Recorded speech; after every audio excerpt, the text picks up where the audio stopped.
If you're a maintenance supervisor at a manufacturing facility and your machinery isn't working right, Grainger knows you need to understand what's wrong as soon as possible. So when a conveyor motor falters, Grainger offers diagnostic tools like calibration kits and multimeters to help you identify and fix the problem.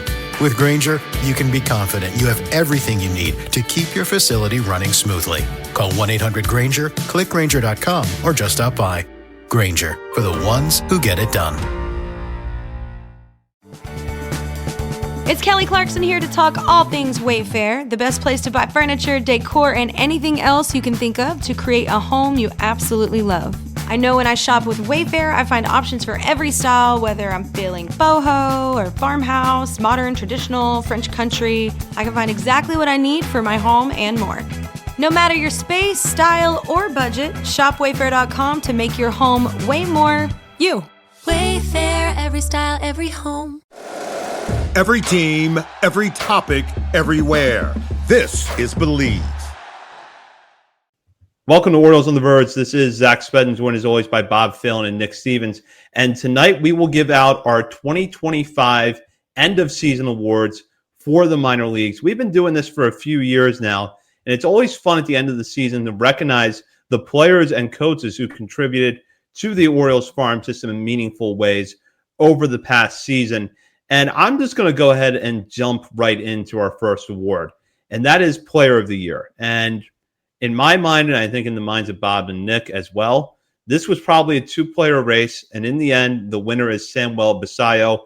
He was a unanimous choice. All three of us had him as our first place candidate in this, and Basallo put up a phenomenal season in the minor leagues, 76 games with the Tides. He hit .270 with a 151 WRC+, while belting a career-high 23 homers, posting his 23.7% strikeout rate and walking 13.7% of the time. And as an added bonus, he did all of this as a catcher at the very young age of 20. In fact, all 428 of his plate appearances in AAA this season were against pitchers older than him.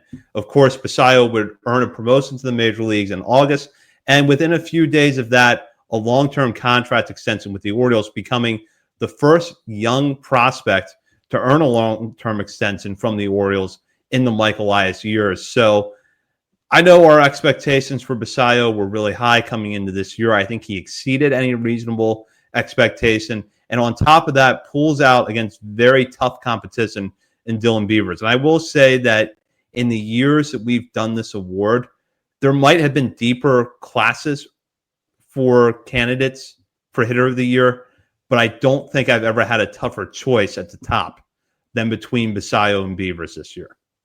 Yeah, we've talked a lot about these two just on the last episode, but you just look at the age, 23 home runs, only playing in 70 games down there in AAA this year due to some injuries. But yeah, Basallo, like you said, exceeded expectations at the plate and improved defensively as well. Glowing reports about his improvements back there. And yeah, I think rightfully deserved that contract extension, and hopefully he is a mainstay for years to come. And yeah, it's no slouch. Beaver's season was no slouch. That is what he did this year. Like we talked about in the last episode, just none of us saw that coming. I think even best case scenario, he exceeded that, kind of what we were thinking, what he could become. So fantastic year for both of those guys. Again, just especially that first month of the year, I just can't get over what he looked like then versus what we're seeing at the major league level. So shout out to both of those guys. And yeah, it's, the Orioles gave it to Nate George. And like we talked about, if you're not including Basallo and Beavers because they're in the major leagues, I think Nate George is a really solid pick there. And mostly because like I usually, when we're doing these, I tend to not look at like prospect development, but I'll use that as like a tiebreaker.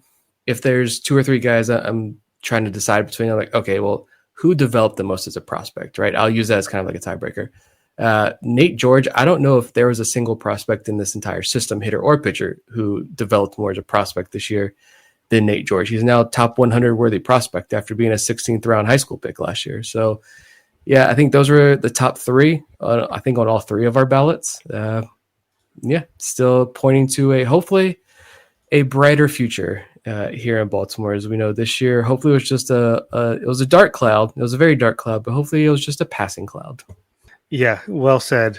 I think, yeah, we just talked about it a lot in the AAA episode, but these guys coming up at the end of the year after the season really gave me, and I'm sure a ton of fans, a lot of hope for 2026, along with Kobe Mayo really ending the year strong, and hopefully the rest of the core guys getting healthy over the offseason and continuing to develop. But Basayo, just so dominant at such a young age. It's such a valuable position. Can play catcher, first base, DH.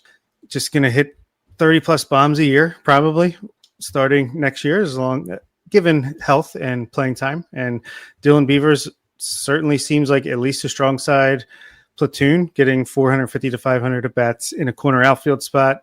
Don't think you can ask for much more than that with your development system on a year-to-year basis. Absolutely. And as Nick noted, we had the same three players in the same order on all three of our ballots: Samuel Basayo, Dylan Beavers, and Nate George.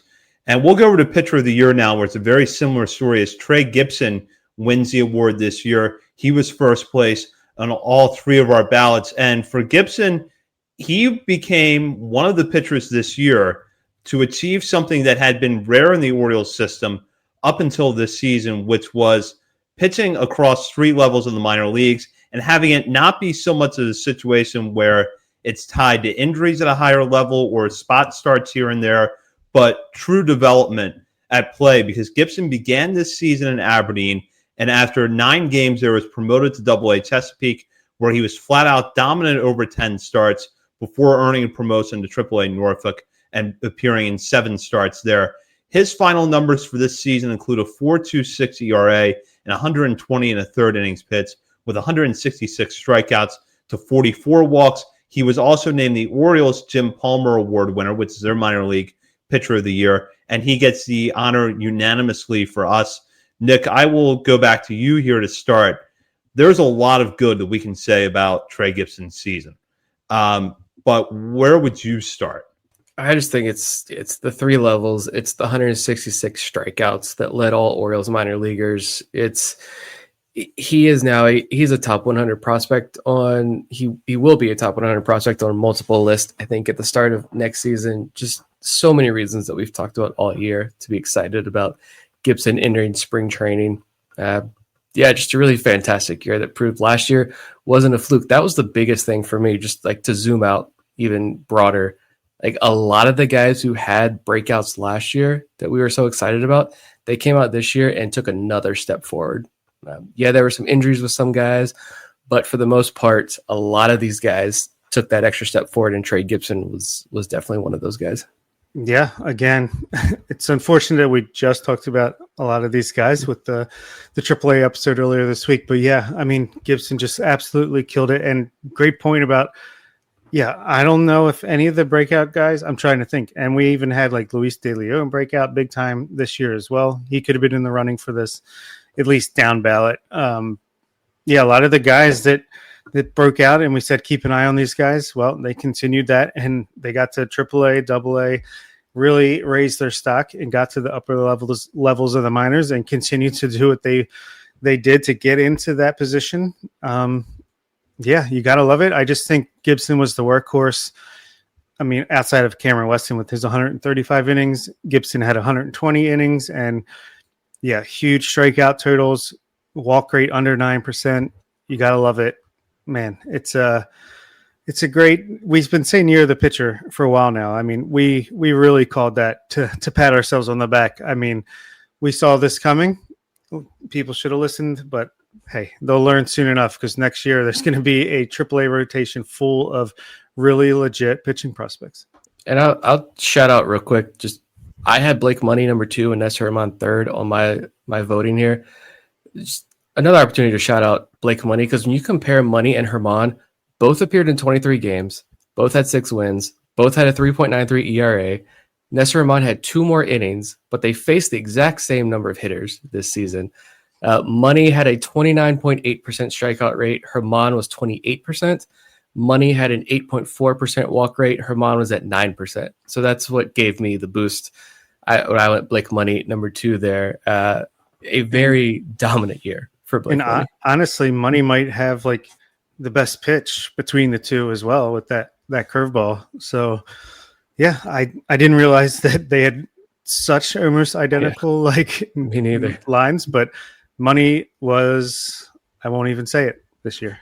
Yeah, and when I started to dig into this for the awards, that really jumped out at me. I had a feeling that Money and Herman were at least in the mix for me, but I've been thinking the whole time, like, oh, Luis De Leon will probably be the third guy on my ballot. It might be Levi Wells. It could be Michael Ferret. But the feeling, well, what I saw when I looked at Money and Herman, it's like they basically had the exact same season and almost the same number of innings. The difference is that Money struck out a few more batters and walked a few less. He had a fantastic season that I feel like flew under the radar a little bit. And I will note here that this is where we had some differences in our ballots because Nick and I had the same three pitchers in the same order. Gibson 1, followed by Money 2nd, Herman 3rd. Bob had Gibson 1st, followed by Herman 2nd, and Michael Ferret 3rd. And honestly, I don't think that that's a bad choice at all because you can make a case that Ferret, in the time that he pitched this season, was the most dominant pitcher in the farm system. 74 innings, 1.58 ERA with 91 strikeouts to 21 walks across two levels of the season.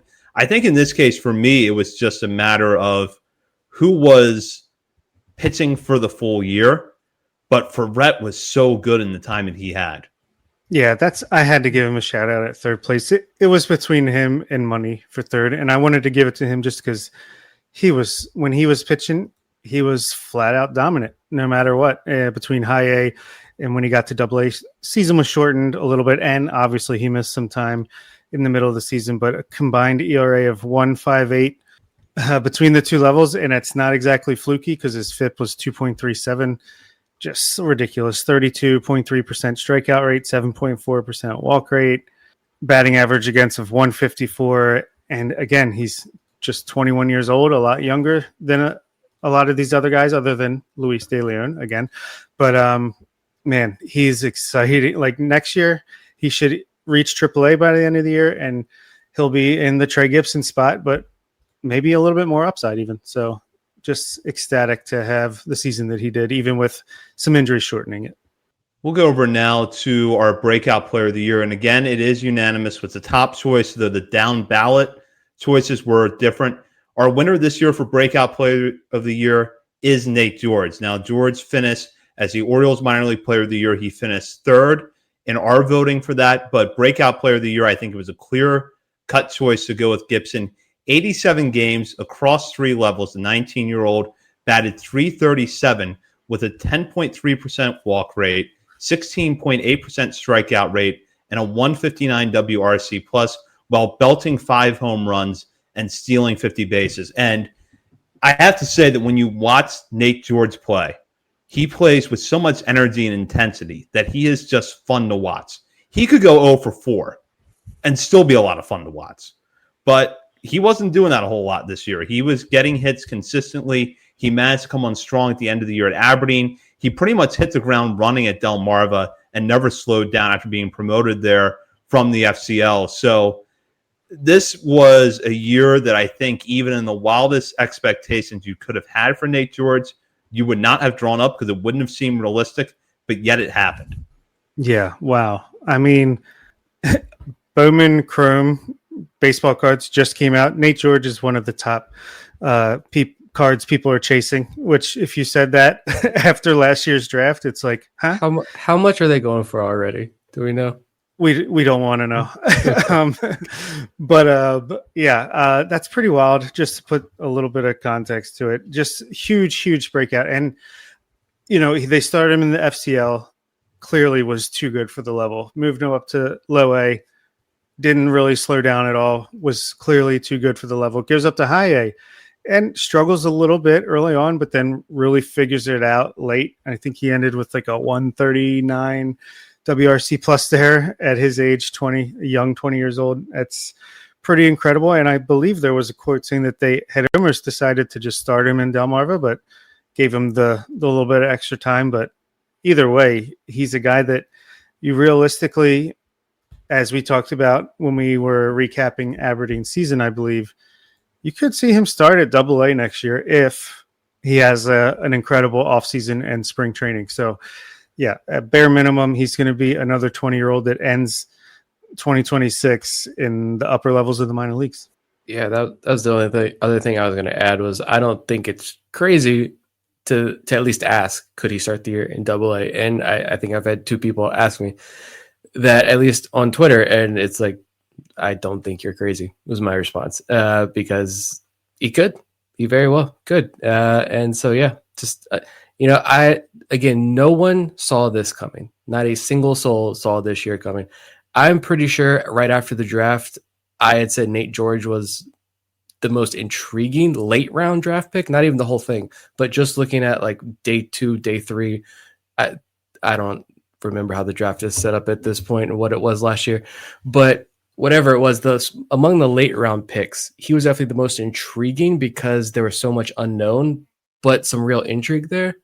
But yeah, even in my wildest dreams, I never imagined Nate George having this type of season. I thought maybe he makes some noise in the FCL and he flashes a little bit in Delmarva to close out the year. And then next year, we're talking, okay, could this be a potential breakout guy? And instead, he has this massive breakout already from year 1. So pretty awesome to see.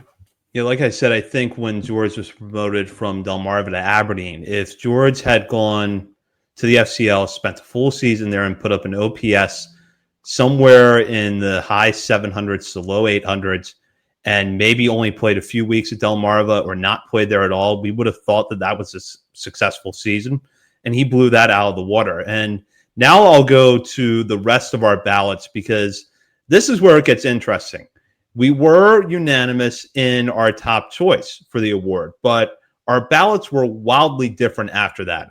I had Jeremiah Jackson second, followed by Braxton Bragg third. Bob had Aaron Estrada second, with Esteban Mejia getting his third spot. And then Nick had Levi Wells second and Aaron Estrada third.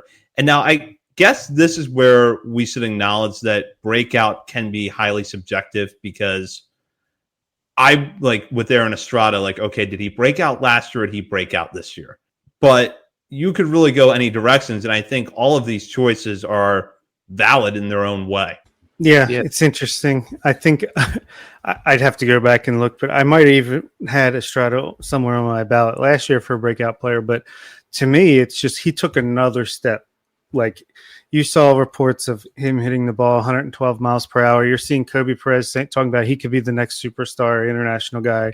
Like, you're hearing a lot of really, really positive things. And I think even was it Baseball America finally is coming around to the Aaron Estrada assance. He could be like that just pure hitter that can play all over the field. Probably not great anywhere, but passable, hopefully, to add a few spots. But the bat could be special, and he's only 20 years old. I think he's just vastly underrated still, but finally people are starting to catch on. But again, he definitely was a breakout player last year, but this to me was just like, you went from the Frederick Ben Cosme breakout where it's like, okay, this guy went from just a name in the DSL and the FCL to a guy who's going to be in our top 50 and we're following along, to a guy that's like, are we talking top 15, top 10 level prospect who could break out even further in 2026? So that was what gave him the edge for me. Yeah, it's just, you go back to last year and it is subjective, like what breakout means. And I think because we're following it super intently and closely as we do, we kind of, all right, this is a guy worth paying attention to. And then he has the year that he does with the power specifically. You're like, all right, he's on the map now. But I think this year was like a true breakout. When you get to AA at age 20 and you hit 300 with a 137 WRC plus, I think that's pretty solid. And yeah, I like the final quote from Baseball America in their write-up on Estrada was, quote, if Estrada can tighten up his swing decisions and find improved angles, he could develop into a star. That's Baseball America's words, not ours. But it confirms a lot of our praise for him, which is really good to see. So yeah, shout out to Estrada there. And yeah, I went with Levi Wells just because, I mean, you guys know I've been very big on Levi Wells from the jump, and he puts the shoulder issues he had last year behind him and goes from 60 innings, intermittent innings. He had like 2 months almost that he missed in between there. But from 60 innings to 95 innings this year, in the year in AAA, slash the walk rate this year. Yeah, the first outing in AAA didn't go very well. He walked 5, slashing the walk rate, and then he walks 5 in his first AAA outing. But his last start of the year, he went 6 shutout innings, allowing just 1 hit. So I don't have too much concern about the elevated walk rate in 5 AAA outings. Again, he's climbing towards 100 innings. He threw 60 last year. So new strike zone, new ball, all the fun AAA hoops that we've been talking about. And yeah, to back that up with some more outsider point of view, go back to Baseball America and Jeff Pont specifically. He just the other week said Levi Wells has the potential for 4+ pitches, and Wells might be one of the most underrated starters in the minors. So again, more high praise from other national outlets as well for Wells and Estrada, which is good to see. And I considered Esteban Mejia, but the hype was off the charts for sure. I need to see more with Esteban Mejia, but I hope next year he is the runaway for pitcher of the year, a breakout star, and all of it next year. Yeah, I think there was just a lot of really good candidates this year. Braxton Bragg for sure. If he would have stayed healthy, maybe given Nate George a run for his money. And Jeremiah Jackson, clearly breakout.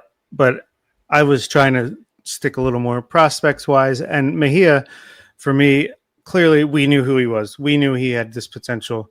But just the effusive praise that Baseball America was putting on him. And then he did look pretty dang legit in the very brief view that we got of him in Delmarva.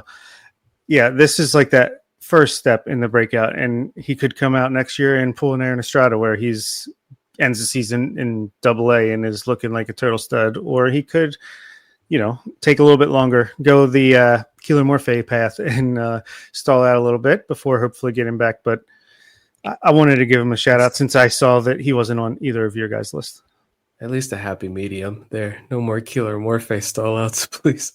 Most people don't realize how much their personal information is being bought and sold every day. Data brokers are making billions pulling details about you from public records and the internet, then packaging and selling it, usually without your consent. That's how your information lands in the hands of scammers, spammers, even stalkers. It's why you get endless robocalls and why ads seem to follow you everywhere. That's where Aura comes in. Aura actively removes your data from broker sites and keeps it off. They also instantly alert you if your information shows up in a breach or on the dark web. But Aura goes beyond data protection. With one app, you get a VPN, antivirus, password manager, spam call protection, dark web monitoring, and even up to $5 million in identity theft insurance. All backed by 24/7 US-based fraud support. Other companies might just sell credit monitoring or just a VPN. Aura gives you all of it together at the same price competitors charge for just one service. Start your free trial today at aura.com/secure. Protect yourself now at aura.com/secure.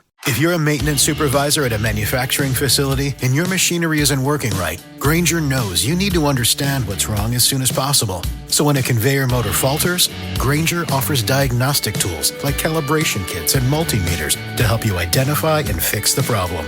With Grainger, you can be confident you have everything you need to keep your facility running smoothly. Call 1-800-GRAINGER, click Grainger.com, or just stop by. Grainger, for the ones who get it done.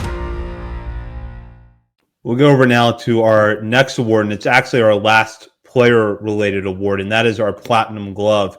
And this year, our winner is Austin O'Verne, who appeared on all 3 of our ballots, but we had him in different places. I had O'Verne first, Bob had him second, and Nick had him third. He was the only player to appear on all 3 ballots, so he gets the nod here over Griff O'Farrell and Enrique Bradfield Jr., who both tied for second place. And with O'Verne, I think what we saw this year was why so many outlets came into the season saying this guy has 270 grade tools. It's the defense and the speed. He can run down just about any fly ball in center field. And I know for myself that this award, when I was thinking about who to give it to, I was really down to 4 players. I was down to O'Verne, I was down to Griff O'Farrell, Bradfield, and Judd Fabian. And I think in the end, the reason that I went with O'Verne was the health factor. O'Verne essentially played a full season minus a week or so at the beginning of the year because of a hand injury, whereas Fabian missed a month with an injury. Bradfield is on the IL twice. So that's why I went with O'Verne. But I think that you had some really strong candidates in the mix here. Yeah, I mean, this one was the hardest for me because like there's no like set criteria. We don't have defensive metrics. It's all eye test. That's all it is. Eye test and vibes. I'll just speak for myself and say, Griff O'Farrell gets dogged a little too much. I'll admit that.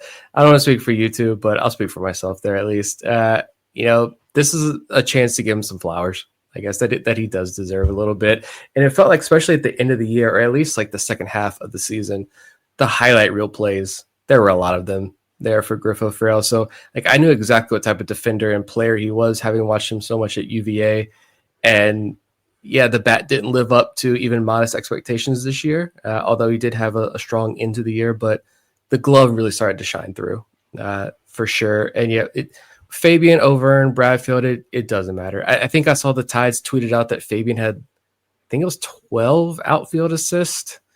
I'm going off straight memory. I don't remember. But I think he led the organization in outfield assists this year. We've been watching him make those plays at the plate for 2 years now. They never get old. And it doesn't matter like who you're talking about. I think we mentioned this last episode, but that potential Norfolk outfield of Fabian, O'Vern, and Bradfield, like that's going to make that cavernous Harbor Park outfield look like a T-ball field. Like lefties hitting at Harbor Park next year, you're not going to stand a chance. Between those three guys and the wind coming off the water, you're going to have to pull it into the picnic area. Otherwise, like nothing's going to touch that outfield in Norfolk next year, if that is the starting outfield next year. Yeah, the outfield defense in this organization is just on lockdown. Fabian, like you said, we've seen it time and time again. I put EBJ ahead of O'Vern, but it was very close. I mean, O'Vern I saw the eye test with Griff O'Farrell and O'Vern in the one game I was able to get out to at Aberdeen this year. They both were showing off. O'Vern with his cannon for an arm. O'Farrell, I think, is even better than I expected up the middle of the infield. But EBJ, that speed, the ability to go get the ball the way he does is just special. And they might be a year or two away from being like factors on the Orioles in the majors. But once they are, if you have an outfield of Cowser in left, EBJ/O'Vern in center, Beavers in right, as long as he continues to improve, that's pretty good mix of offense and defense. But yeah, O'Farrell clearly the best infielder that I saw this year. Again, just the eye test, but outfield is a much tougher call. And we will go now to our final award, which is Manager Coach of the Year. And as that award implies, it is not just the managers in the minor leagues are eligible for this award. Members of the coaching staff are eligible as well. And for the second straight year, Jordy Henry picks up this award. Henry, after guiding a very good Aberdeen staff in 2024 as the Ironbirds pitching coach, went up to Bowie this year and oversaw a pitching staff that struck out 1,269 batters, good for third in the Eastern League, while posting a 3.69 ERA as a staff. And what also probably helped Henry's case is that a lot of the pitchers that you were hoping were going to break out in Double-A this year did so. Nestor Herman, Trey Gibson, Blake Money, Braxton Bragg, Levi Wells all put up very good numbers. Plus, you had some good arms in that bullpen. So has Henry perhaps benefited from having some good prospects on his staffs in the last few years?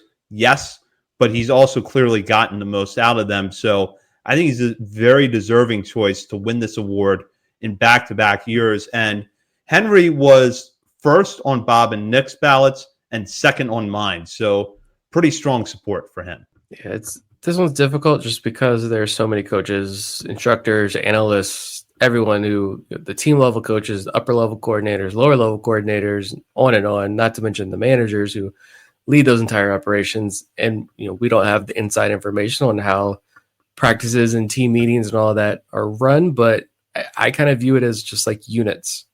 And when you look at units that stood out this year, I forgot that Jordy Henry won it last year as well for us.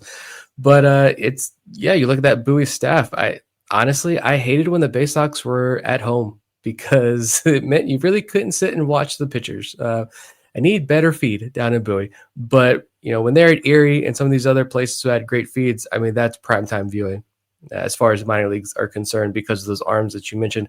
And a lot of guys that came up to high A at the end of the year, even though they're reaching their innings limits, their arms are getting tired. Luis De Leon, some other guys, like they shoved to close out the year. So, yeah, that entire staff in Bowie was the bats not super impressive as we talked about in the Chesapeake recap, but the arms down with the Bay Sox this year were that was phenomenal to watch all year. Yeah, coaching staff is the hardest one for me to pick. Just have no idea. Clearly, they're doing a great job. Just look at the breakout players, look at the development of especially the pitching staff, and they mostly at least passed through AA. So that's why I gave Henry the nod. And yeah, especially Luis De Leon, he got his astronomically incredible end of the season started in high A, but to really just keep it going, kick it into another gear when he reached AA to end the year, I mean, I got to give Jordy Henry at least some credit for that. And yeah, I mean, as long as the Orioles keep hiring people that can get the most out of these kids and continue to develop them, then we'll try to shout them out the best we can, even if we don't know what they're doing. Yeah, and I'll get into our ballots here because there were some interesting splits. Kristen Frias, the FCL manager, received votes from Bob and myself. I had him first on my ballot. Bob had him second. Frias, by the way, won this awards equivalent from the Orioles organization. I had Aberdeen pitching coach Jeremy Howman third on my ballot, while Bob had Mike Montville, Norfolk's hitting coach, third on his ballot. Nick had Montville second on his ballot, followed by Casey Day, the pitching coach at Delmarva. And with that, now we will head into our final segment of the night. Last call brought to you by Checker Spot Brewing. Hopefully you've been out to Camden Yards this year and have had a chance to enjoy Checker Spot, whether it was getting the bird as a word from the beer stand behind home plate or checking out some of the other offerings that were available at various points at other stands throughout the ballpark this year. But just because the Orioles season is over doesn't mean you don't have the opportunity to enjoy Checker Spot's beers. Be sure to check out their social media for all of their events throughout the offseason. Of course, they're open 7 days a week over at 1421 Ridgely Street, not far from Camden Yards and in the shadow of M&T Bank Stadium. So if you head out to a Ravens game this year, be sure to stop by Checker Spot before or afterwards. And now for our last call segment tonight, this will be our opportunity to shout out a player that didn't win an award that we thought had a great season. And I think that Dylan Beavers is really the obvious choice here for what he did at Norfolk, but there could be some other guys as well. And I'll even give the two of you the liberty to perhaps shout out a guy that you couldn't find room for on any of your ballots, but that you thought very carefully about for an award, or you just thought in general had a great season. I'll start this one off with Nick. Yeah, I went with someone who got no mention until we actually did just mention it, but he wasn't on any of our ballots for anything. But it's Luis De Leon, just because I would bet if you go back and look at our past years, this is what, year 4 of this. I think it's year 5 doing the podcast, but that first year we had no minor league baseball to talk about. How many of those years would Luis De Leon have won this award with the numbers that he put up this year? Just a really solid year. There were 9 Orioles minor league pitchers who had 100-plus strikeouts on the season. Luis De Leon had 107, and De Leon had the fewest number of innings of all 9 of those arms. He had 87 innings. Next on that list was Evan Yates at 92. So fewest number of innings among the 100 strikeout club by 5 whole innings. Walks have gone down a tick each year since 2023. And you look at just his 3 AA starts to close out the year, 16 innings, a 1.69 ERA, a 35% strikeout rate. So, yeah, phenomenal season by De Leon. And again, surprised to see him go to the Arizona Fall League, but I cannot wait to see what he does out there. And, of course, get some of those outings under the StatCast stuff, cameras, whatever it is. I just want to see the data from Luis De Leon. We've gotten peaks of it, but I'd like to get the full picture from De Leon because I think we will very much enjoy looking at those graphs and charts and all that good information. Yeah, that's a great shout. He would be the pitcher for me. Hitting wise, I'd say Creed Willems deserves a shout out just because consistently solid season all around for a 22-year-old catching prospect in AA. And then we had a bunch of newcomers between the MLB draft and the trade deadline. I'd just like to shout out Wellington Arcena for being, like, to me, the most impressive of that bunch and seeming to have the highest ceiling potentially of the guys that were received, at least at the trade deadline. Not talking about the top end draft guys. Yeah, those were good shout outs. De Leon was actually in consideration for me for a down ballot spot for pitcher of the year. I thought he had a phenomenal year, and you're right, Nick. There's a time in the not too distant past where De Leon would have won this award, and we would have been really happy about that. I thought that the 2025 draft picks stood out. I thought that a few players that came over at the deadline really stood out this year. I will say, though, that if we had a comeback player of the year, which is not something I think as a minor league podcast we should have, but if we ever wanted to institute one, Reed Trimble would have been the runaway winner for me this year. And I don't want to get too excited about it because Trimble has been hurt so much in the last few years. But to run off some of the numbers this season, 4 levels, although some of that was rehab time, so it's primarily just 2 levels, AA and AAA this year. 17 home runs, 827 OPS, 21 steals and 21 attempts. He ends the year with a really good run at AAA, and I think has played his way legitimately into the conversation to be protected with a Rule 5 spot because you saw flashes of what makes him such an interesting prospect this year. A little bit of power, some speed, good versatility, can cover ground in the outfield. I don't know that his ceiling is particularly high, even if he can stay healthy going forward, but he could at least be good outfield or utility depth. And I'll just throw this stat out because it's one of my favorite stats in the Orioles farm system, and I like to talk about it when I get the chance. In 5 seasons of minor league play, granted, because of the injuries, it's only been 226 games, but in 5 seasons of minor league play, Reed Trimble is 61 for 61 in stolen base attempts. He has yet to be caught stealing as a pro. That is a phenomenal pull. And yeah, just to see, this was the Reed Trimble that 2 years ago, envisioned seeing perform when he get drafted out of Southern Miss. And it's just been so many like gruesome injuries that he suffered and major surgeries. And so, yeah, to see him coming back, I thought about if we were going to exclude Basayo and Beavers, as far as like hitter of the year is concerned, Reed Trimble is definitely going to be in my top 3. And for that does it for this week's show. We will be back next week to break down all the latest news in Birdland. Probably going to be focusing on recaps of the Major League season. Perhaps we're discussing about some of the key decisions the Orioles are going to have to make with their personnel this offseason. In the meantime, you can check us out on our many social media channels, including Facebook, Instagram, Threads, X, TikTok, YouTube, Blue Sky, and Twitch. We're also over at Substack, OriolesOnTheVerge.substack.com. And while you're browsing around the internet, be sure to head over to patreon.com and sign up to become a member of our community today. You can join to $3, $5, or $10 levels, have access to member-exclusive chats in our Discord, monthly updates to our top 50 prospects list, including our October update, which is going to drop next week, and bonus coverage throughout the offseason from Bob, Nick, and myself. For Bob Phelan and Nick Stevens, this is Zach Spedden. You've been listening to Orioles on the Verge, part of the Believe Podcast Network. If you're a maintenance supervisor at a manufacturing facility and your machinery isn't working right, Grainger knows you need to understand what's wrong as soon as possible. So when a conveyor motor falters, Grainger offers diagnostic tools like calibration kits and multimeters to help you identify and fix the problem.